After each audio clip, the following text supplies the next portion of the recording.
Ma egy olyan könyvet hoztam nektek, amiről soha nem gondoltam volna, hogy az üzleti életben használható. A könyv szerzője Judson Brewer, és a könyv címe A szorongás feloldása. Ebben a könyvben azt találtam meg, amiről az Atomi Szokások című könyvnek az ajánlójában már beszéltem, hogy hogyan tudjuk a szokásainkat megváltoztatni.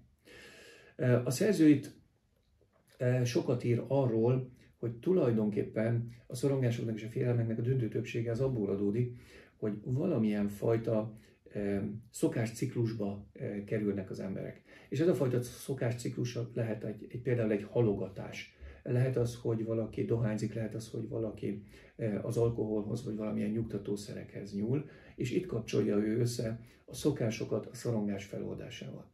Azonban a szokások az üzleti életnek a sikerességét is nagyon nagy mértékben meghatározzák, és nagyon sokszor azt látom, hogy üzleti és magánéleti sikerek ott buknak meg, amikor valaki nem tudja megváltoztatni a berögzött szokásait. 10 éve így csinálom, most is így fogom csinálni. Mindig így volt, most is így lesz.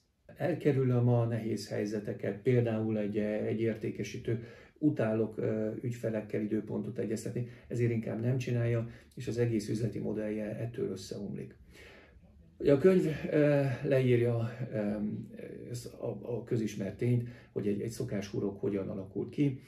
Van benne egy trigger, ami létrehoz, elindítja, kiváltja az adott akciót, ami megkövetkezik, végrehajtjuk a cselekvést, és a végén van egy jutalom, és ez a jutalom utána megerősít minket abba, hogy jól tettük ezt a cselekvéssorozatot. Egyetlen egy példát szeretnék erre fölhozni, hogy ez utána hogy tud beégni és bevésődni a tudatba.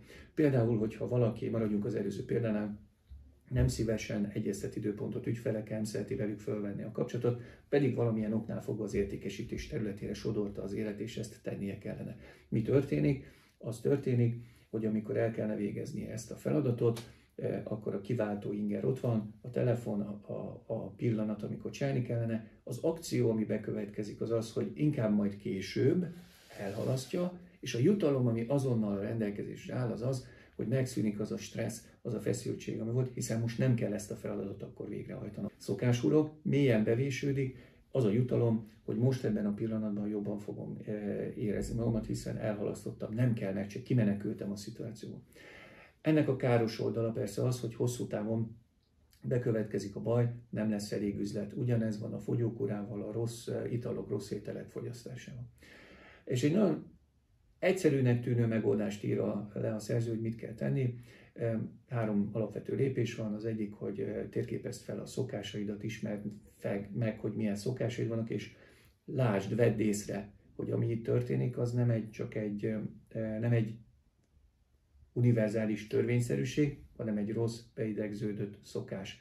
Ezután ezt a szokáshurkot törd meg olyan módon, hogy a végén a jutalomfázist, ami egyébként erre fölprogramozott a tudatodat és bevésődött, azt a jutalomfázist változtasd meg, például olyan módon, hogy tudatosítsd magadba, hogy most, amit csinálok, az nekem rossz. Azt hihetném, hogy ez jó rövid távon, nem teszem meg a feladatot, de ez rossz, hosszú távon kárt okoz.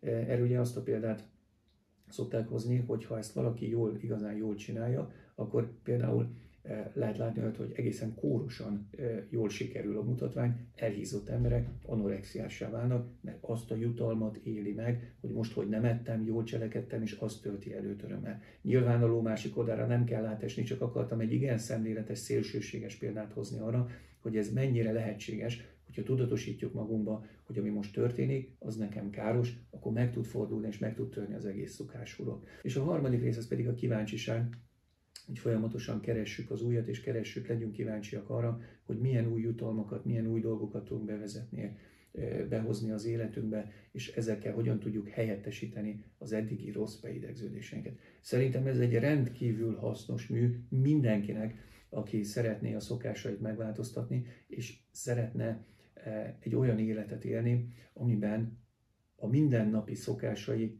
abba az irányba viszik az ő életét, amelyik irányba ő haladni szeretne.